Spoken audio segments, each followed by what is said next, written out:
Hello everyone, this is Charles Walhingford back again with another cigar pairing, and I have a nice pairing for you yet again.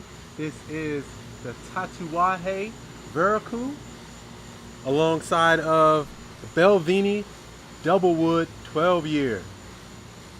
This is going to be really nice. The reason why I chose this cigar and this distilled spirit, this cigar mimics the smoothness and the flavor of Cuban cigars. And to me, not many Cuban cigars go well with cognac. So I decided to go with the Balvenie Doublewood. The Doublewood has a little bit more, not to say flavor, but earthiness that single malt scotches don't usually have. But I know this is going to turn out really nice. I'll get back to you once we're really in the first third.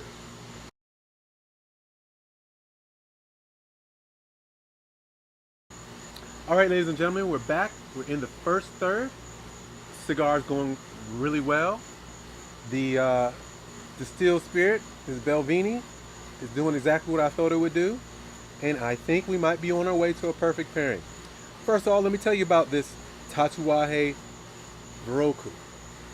Now, this cigar is just absolutely superb. This cigar is way better than any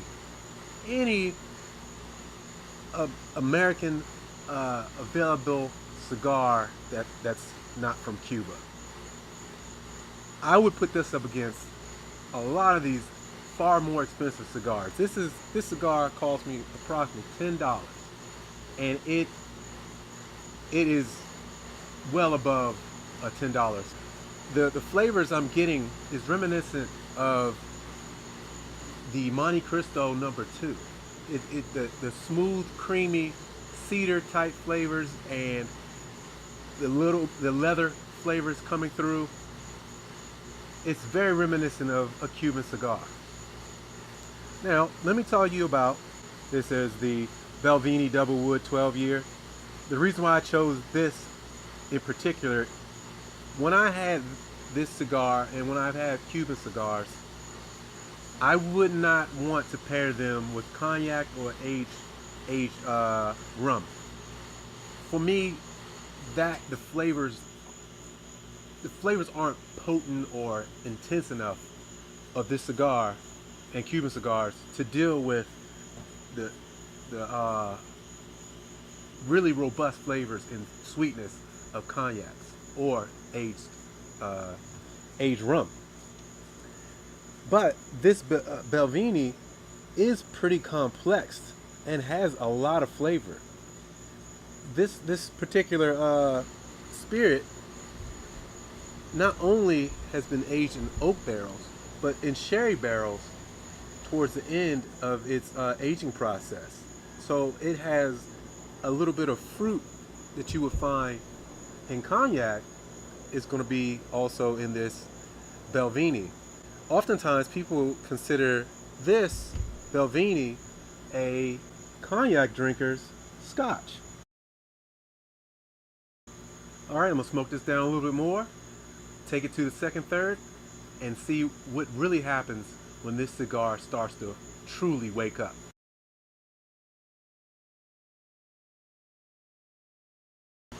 All right, we're back with the second third. Before I get started, I want to tell you about the preparation I did before I started drinking and smoking, or during the drinking and smoking rather. When you have a single malt scotch, Scotch malt whiskey, it is commonplace to add water. This particular Balvenie Doublewood 12 year, I added 1 teaspoon of water. Just 1 teaspoon was enough. At alcohol per volume at 43, really don't need much more than that. Another teaspoon would have been fine too, but I felt just 1 teaspoon would do it nicely, and it did. It opened it up slightly, brought slightly more flavors out, more fruitiness, and working out good. Now the question is this a perfect pairing? A perfect pairing consists of either the cigar and the distilled spirit not fighting each other, nothing overpowering and all that, and it's not. They're both not overpowering each other.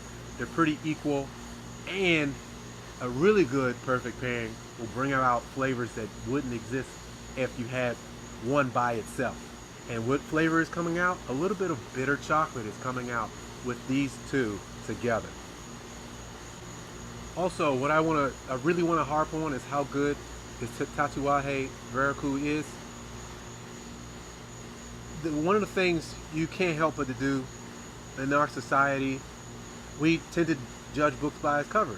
That's what we've learned throughout life. We learn to judge a book by its cover. That's why we do it, honestly. But this one, if you judge a book by its cover, especially with the ring or the band, you're gonna be lost, or you're gonna overlook this cigar. The band and the ring isn't all that flowery. It's not a lot of artistry in it. It looks nice, but I've seen much more ornate rings and bands, and this doesn't have one. That's the only thing about it. It just doesn't have a really cool band. It is working out awesome. As I said before, it's reminiscent of Cuban cigars I've had before, like that Monte Cristo number 2. What I'm also experiencing is in between smoking and drinking. The leftover flavors on the palate, a little bit of smoke and a little bit of distilled spirit lingering in the palate, that really makes it. The fruitiness of the Doublewood and the Tatuaje with the creaminess, they're blending together superbly.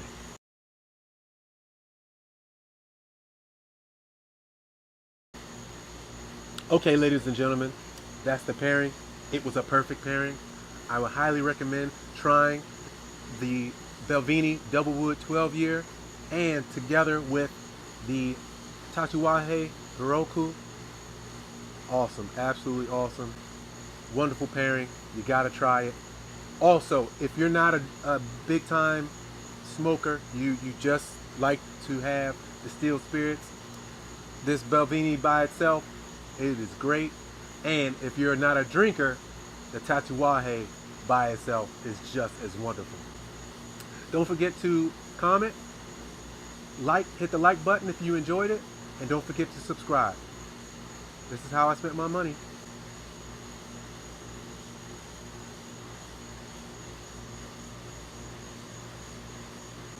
Well, wait, don't turn the video off yet. Usually I don't go into the last third. The last third, usually if you have a perfect pairing or you have a good pairing, you already know it in the second third. But once I hit the last third, I actually experienced additional flavor. I picked up a little bit of, seemed like chocolate covered cherry. Yeah, chocolate covered cherry is what I picked up along with this Doublewood and this Tatuaje Verocu. I just wanted to bring that out for you and let you know what I was experiencing. All right, I'll see you later.